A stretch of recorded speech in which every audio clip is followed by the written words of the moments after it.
சுஜாதாவின் சிறுகதைகள். நயாகரா. வாசிப்பது சந்தீப். எனக்கும் நீர்வீழ்ச்சிகளுக்கும் அவ்வளவாக ஒத்துப்போவதில்லை. பாணதீர்த்தத்தில் ஒரு முறை தடுக்கி விழுந்து தாமிரபரணியில் சேர்ந்து கொள்ள இருந்தேன். அதேபோல் ஒகனேக்கலில் பாசி வழுக்கி காவிரியில் கலக்க இருந்தேன். அப்புறம் அகஸ்தியர் ஃபால்ஸில். எதற்கு விவரம்? நீர்வீக்கும் எனக்கும் சரிப்பட்டு வராது என்கிற சினே ரியோ புரிந்தால் சரி. வீழ்ச்சியைக் கண்டாலே எனக்கு ஞமனம என்று மூக்கில் உறுத்தும். அடுத்த பஸ்ஸை பிடிப்பதற்குள் ஜலதோஷம் பிடித்துக் கொண்டுவிடும். இருந்தாலும் அமெரிக்காவுக்குப் போய் நயாகராவை பார்க்காமல் வந்தால் 1. ஜன்மம் சாபல்யம் அடையாது. 2. திரும்பி வந்ததும் ஜனங்கள் வெறுப்பேற்றும், என்ன சார் அவ்வளவு தூரம் போயிட்டு நயாகரா பார்க்கலை? எக்ஸெட்ரா. எனவே நயாகரா பார்க்கச் சென்றோம். அமெரிக்காவில் நகரங்களை சுற்றி பார்க்க வசதியாக எங்களிடம் ஒரு CUSA ஈஸ்டர்ன் ஏர்லைன்ஸின் டிக்கெட் இருந்தது. ரொம்ப சல்லிசான டிக்கெட். அதை வைத்துக்கொண்டு அந்த கம்பெனியின் ஏரோப்ளேனில் ஏறிக்கொண்டு எங்கே வேண்டுமானாலும் போகலாம், புறப்பட்ட இடத்துக்கு திரும்ப வராத வரையில். பரவாயில்லையே என்று வியக்காதீர்கள். இந்தச் சுதந்திர சீட்டில் ஒரே ஒரு சிக்கல். பெரும்பாலான ஃபிளைட்டுகளுக்கு அட்லாண்டா போய்த்தான் போக வேண்டும்.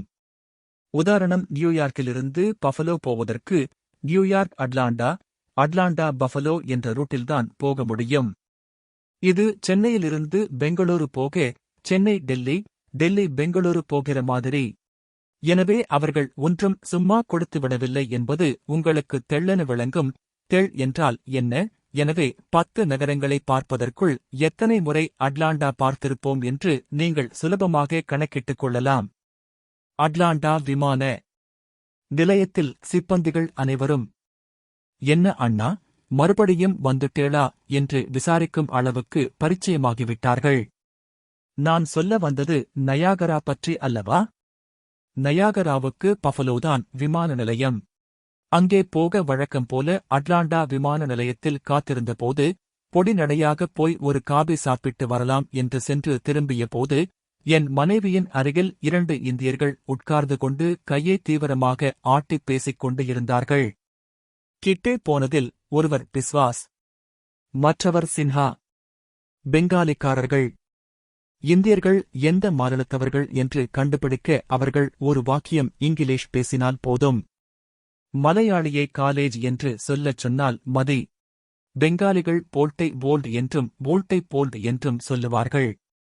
எல்லா பெயருக்கும் ஓகாரம் சேர்த்துக் கொண்டு ரங்கராஜன் என்பதை ரொங்கரோஜன் என்பர்.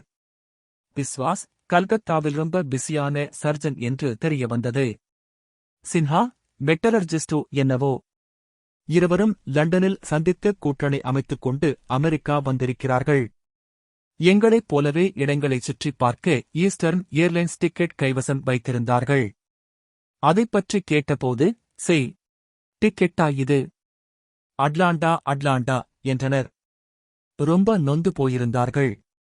சக சோகத்தால் சிநேகிதமாகிவிட்டோம். இப்போது நயாகரா பார்க்க பஃபலோ போகிறோம் எனக் கேட்டதும் சந்தோஷப்பட்டு எங்களை ஆட்கொண்டு, கவலைப்படாதே, நாம் எல்லோரும் சேர்ந்தாற் போல போகலாம் என்றனர். என் மனைவியும் ஒப்புக்கொள்ள எனக்கு வயிற்றைக் கலக்கியது. எனக்குத் தெரிந்த பெங்காலி நண்பர்கள் எல்லோரும் நல்லவர்களே. அவர்கள் சரோட் வாசிப்பார்கள், பிரிட்ஜ் ஆடுவார்கள், கவிதை எழுதுவார்கள், சங்கீதம், நடனம் எல்லாம் சரிதான். ஆனால் சுலபத்தில் கோபித்துக் கொண்டு விடுவார்கள். கொல்கத்தாவில் ஒரு பெங்காலி நண்பருடன் பார்ட்னராக பிரிட்ஜ் ஆடிக்கொண்டு இருக்கும்போது 4 ஸ்பேடை டபிள் பண்ணி 1200 பாயின் கொடுத்துவிட்டேன் என்று என் மேல் பெஞ்சு நாற்காலியை வீசினார். அதனால் இந்த பெங்காலி தமிழ் நட்பு நயாகராவரை தாங்குமா என்பது சந்தேகமாகத்தான் இருந்தது. மேலும் அவர்கள் 2 பேருக்குள்ளேயே உறவு அவ்வளவு பேப்பரில் போடும்படியாக இல்லை. சிநேகிதம் மெல்லிய கண்ணாடி போலிருந்தது. பிஸ்வாஸ் எதையாவது சொன்னால் அதற்கு நேர்மாறாக சின்ஹா சொல்ல முணுக்கென்று சண்டை வந்துவிடும். சி, நீ ஒரு மனுஷனா என்கிற தொனியிலே பெங்காலியில் கி கி என்று மூக்குக்கு மூக்கு தொட்டுக்கொண்டு எதிர்பேச்சு துவங்கிவிடும். இருந்தும் 2 பேரும் வலுக்கட்டாயமாக எங்கள் தோழமையை நாட, அவர்களுடன் சேர்ந்து கொண்டோம். பிளேனில் 4 பேரும் வரிசையாக உட்கார்ந்து கொண்டோம். என் மனைவியிடம் சின்ஹா, என்ன வாங்கினாய் என்று விசாரிக்க, நான் எழுத்தாளன் என்றதும் சுனில் கங்குலியை தெரியுமோ என்று பிஸ்வாஸ் கேட்க, நான் தெரியாது என்று சொல்ல, நீ என்ன எழுத்தாளன் என்கிற மாதிரி பார்த்தார். 10 நிமிஷத்துக்கு பேசவில்லை. இவர்களிடமிருந்து பஃபலோவில் இறங்கின மாத்திரம் தப்பித்துக் கொள்ள வேண்டும் என்கிற தீர்மானம் வந்துவிட்டது. இறங்கினவுடன், வா என்று மனைவியை கையை பிடித்து இழுத்துக் கொண்டு பாகேஜ் செக்குக்கு ஓடிப்போய் சடுதியில் பெட்டி படுக்கைகளை விடுவித்துக் கொண்டு கலராக நகரத்துக்குப் போகும் பஸ்ஸுக்குக் காத்திருக்க, என் பின்னாலேயே ரொங்குரோஜன். Oh, hello mister Biswas. I was looking for you. ஓட்டல் ஏற்பாடு பண்ணிவிட்டேன். அப்படியா, சந்தோஷம். See you. உங்கள் இருவருக்கும் சேர்த்துத்தான். வாடகை ஒருவேளை அதிகம் இருக்கப் போகிறது. நாங்கள் வாடகை $15. $15 என்பது அமெரிக்காவில் ரொம்ப சீப். ஊருக்கு வெளியே இருக்குமோ என்னவோ? சேச்சே, நயாகராவிலிருந்து கூப்பிடு தூரத்தில் இருக்கிறதாம். சன்னலை திறந்தால் நயாகரா தெரியுமாம் என்றார் சின்ஹா. என்னால் நம்ப முடியவில்லை. ஓட்டல் பேர் என்ன? கார்டைக் காட்டினான். இந்த பஸ் போகிற வழியில் இறக்கிவிடுமாம். டிரைவர்தான் சொன்னான். அமெரிக்காவில் கொஞ்சம் தீர விசாரித்தால் செலவு இல்லாத இடம் கிடைக்கும். நான் என் மனைவியை பார்க்க அவள், அங்கேயே போகலாம் என்றாள். வாருங்கள். எதற்கு $30 $40 கொடுக்க வேண்டும் என்றார் பிஸ்வாஸ். பஸ்ஸில் ஏறினோம். பிஸ்வாஸ், சின்ஹா, நான், மனைவி என்ற 4 பேரும் பிரியாத நண்பர்கள் போல உட்கார்ந்து கொள்ள, பஸ் டிக்கெட் நான் தான் வாங்குவேன் என்று சண்டை போட்டு டிக்கெட் $5 என்று தெரிந்ததும் ஓட்டல் போய் செட்டில் பண்ணிடலாம் என்றார்கள். பஃபலோ நகரம் பிழைப்பதே நயாகராவுக்கு வரும் டூரிஸ்டுகளால்தான். எங்கு திரும்பினாலும் நயாகராவுக்கு வழி போட்டிருந்தது. பஸ் வெண்ணெய் போலச் செல்ல, தூரத்திலிருந்தே நீர்வீழ்ச்சி சுந்தரமாக தெரிய ஆரம்பித்துவிட்டது. அங்கங்கே ஒளிந்து கொண்டு மறுபடி எட்டிப் பார்த்தது. நயாகரா, கனடா அமெரிக்க எல்லையில் இருப்பது உங்களில் ஜியாகிரபி தெரிந்தவருக்கு தெரிந்திருக்கும். கனடா சைடிலிருந்து பார்த்தால் இன்னும் நன்றாக இருக்கும் என்று கேள்வி. எங்களிடம் கனடியன் விசா இல்லை. அதற்கு மனு போடாமலிருந்தது என் மனைவிக்கு குறை. ஷேக்ஸ்பியரின் ரோஜா போல ஒரு நீர்வீழ்ச்சியை கனடாவிலிருந்து பார்த்தாலும் அமெரிக்காவிலிருந்து பார்த்தாலும் அது நீர்வீழ்ச்சிதான் என்பது என் சித்தாந்தம். பிஸ்வாஸை கேட்டேன், கனடியன் விசா இருக்கிறதா? இல்லை. ஆனால் தற்காலிகமாக விசா தருகிறார்கள் என்று கேள்விப்பட்டேன். நான் கேள்விப்பட்டது அதெல்லாம் கிடையாது. 1 வாரம் முந்தி மனு போட்டால்தான் கிடைக்கும் என்று. கேட்டு பார்க்கலாம். கொடுக்காமல் போய்விடுகிறார்களா? பார்த்துவிடலாம். பஸ் டிரைவர் சிரித்துக் கொண்டே 4 இறக்கிவிட்டு, அதோ பார் ஓட்டல் என்று காட்டிவிட்டு விலகினான். பிரமாதமாகத்தான் இருந்தது ஓட்டல் கட்டடம். சொன்னதெல்லாம் சரிதான். நயாகரா நீர்வீழ்ச்சி அருகிலேயே இருப்பது தெரிந்தது. என்னால் நம்ப முடியவில்லை. பிஸ்வாஸ், நீங்கள் சரியாக கேட்டுக் கொண்டீர்களா? தினத்துக்கு $15 சொன்னானா? மணிக்கு $15? தினத்துக்குத்தான். நீ வாயேன் என்றார். அந்த பளபளப்பான ஓட்டல் கட்டடத்தில் போய் விசாரித்ததில் நாங்கள் தேடிச் சென்ற நியூ மெட்ரோ அதில்லை என்றும் அதற்கு அடுத்த கட்டடம் என்றும் தெரிய வந்தது. அடுத்த கட்டடமா? கட்டடமில்லையே, காலி மனையல்லவா இருக்கிறது. உன்னிப்பாக பாருங்கள், தெரியும். பார்த்ததில் சின்னதாக ஒரு அமெரிக்க குடிசை போல ஒரு கட்டடம் தெரிந்தது. அதன் மூஞ்சியையே மறைக்குமாறு ஓட்டல் மெட்ரோ வேகன்சி என்று சாக்பீஸில் எழுதியிருந்தது. அருகே சென்று பார்த்ததில் ஒற்றை மாடியுடன் மே ஃபிளவர் தினங்களில் கட்டிய கட்டடம் போல ஒன்று தெரிந்தது. வாயிற்கதவில் மணிப்பொத்தான் இருந்தது. அழுத்தியதில் சப்தம் வரவில்லை. கதவைத் தட்டினதில் லேசாக பொடி தூவித் திறந்து கொண்டது. உள்ளே டெலிவிஷன் அருகில் படுத்திருந்த நாய் என்னை ஒற்றைக் கண்ணால் பார்த்தது. இதுதான் ஓனரோ என்ற சந்தேகம் உடனே தீர்ந்தது. சுமார் 80 வயசு மதிக்கத்தக்க ஒரு கிழவர் மூக்கைத் தக்காளி நிறத்துக்கு தேய்த்துக் கொண்டு வந்தார். இங்கே ரூம் இருப்பதாக. $20. பஸ் டிரைவர் 15 என்று சொன்னான். ஓகே, $15 என்று ஒரு நோட்டு புத்தகத்தை எடுத்து விரைவில் 15 2 ரசீது எழுதி ஐ டேக் அட்வான்ஸ் என்றார். ரூமை பார்க்கலாமா என்றார் சின்ஹா. குட் ரூம், பே $15. அட்வான்ஸாக $15 கொடுத்துவிட்டு எங்கள் இருவருக்கும் கொடுக்கப்பட்ட அறையை நோக்கிப் போனோம். சாவியை துவாரத்தில் தொடுவதற்கு முன்னமேயே கதவு திறந்து கொண்டது. உள்ளே ரூமை 7 8 பாகம் ஒரு கட்டில் அடைத்திருந்தது. குட்டியாக மேசை போட்டு அதன் மேல் மேசை விளக்கு வைத்திருந்தது. உத்தரத்தில் இருந்த விளக்கை போடுவதற்கு சுவிட்சுடன் ஒரு கயிறு கட்டியிருந்தது. அதை இழுத்து பார்த்ததில் மாடியில் தடால் என்று உருண்ட சப்தம் கேட்டது. பிஸ்வாஸ் என் அறையை எட்டிப் பார்த்து, உன் அறையும் இப்படித்தானா? ரொம்ப மோசம், இதற்குப் போய் $15? வழிப்பறி. கிழவனிடம் போய் பணத்தை கேட்டு வேறு ஓட்டலுக்கு போகலாம் என்றார். பாத்ரூம் எங்கே இருக்கிறது என்று என் மனைவி கேட்க, அந்த ஓட்டலில் தங்குபவர்கள் அத்தனை பேருக்கும், கிழவனுக்கும் நாய்க்கும் சேர்த்து ஒரே ஒரு பாத்ரூம் தான் என்பது தெரிய வந்தது.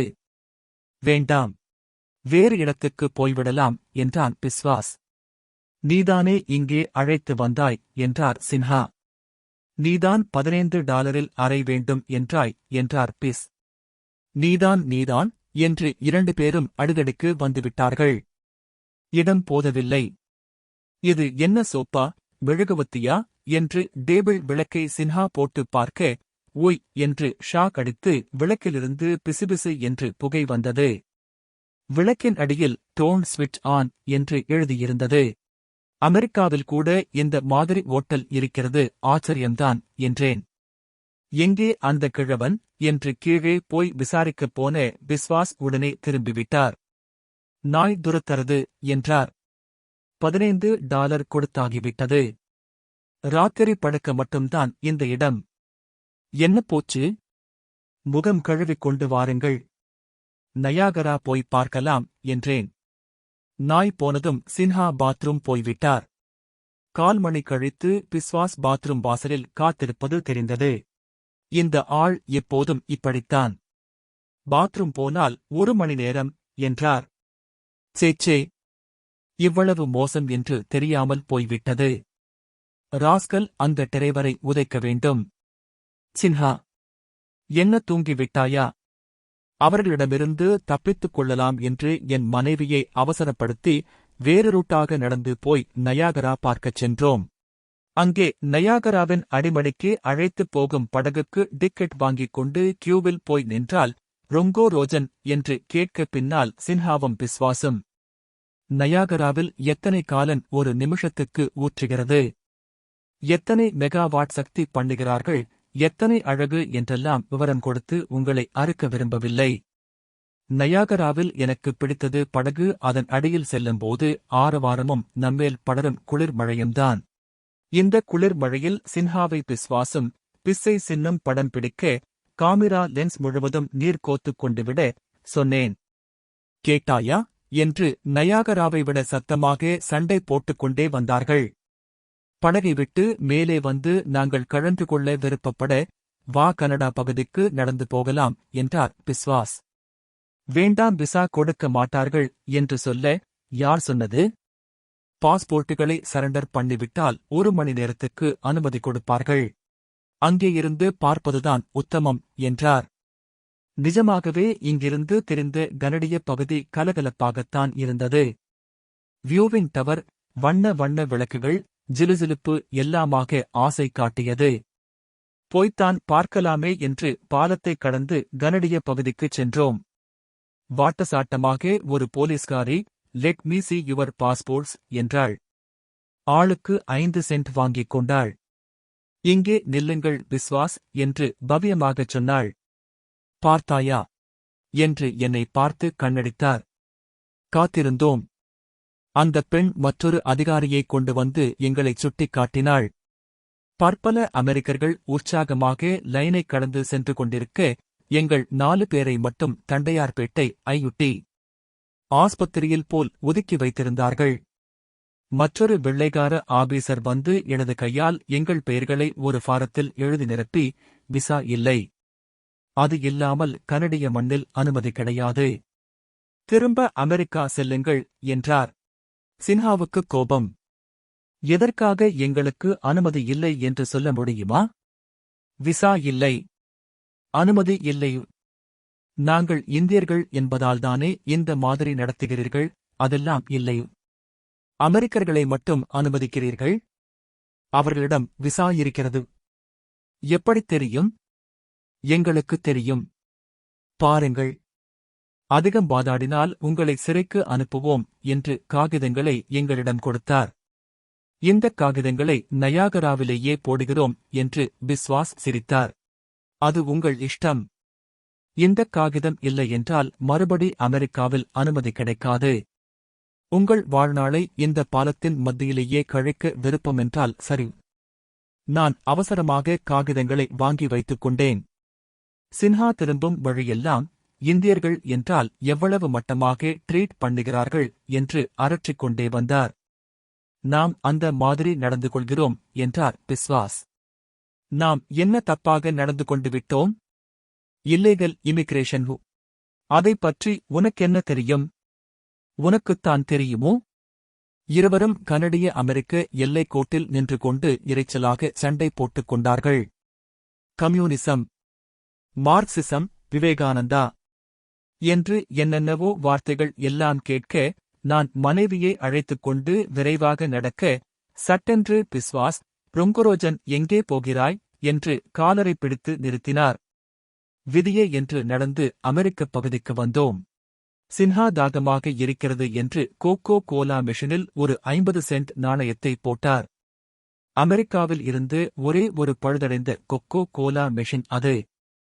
காசை வாங்கிக் கொண்டு சும்மா இருந்தது.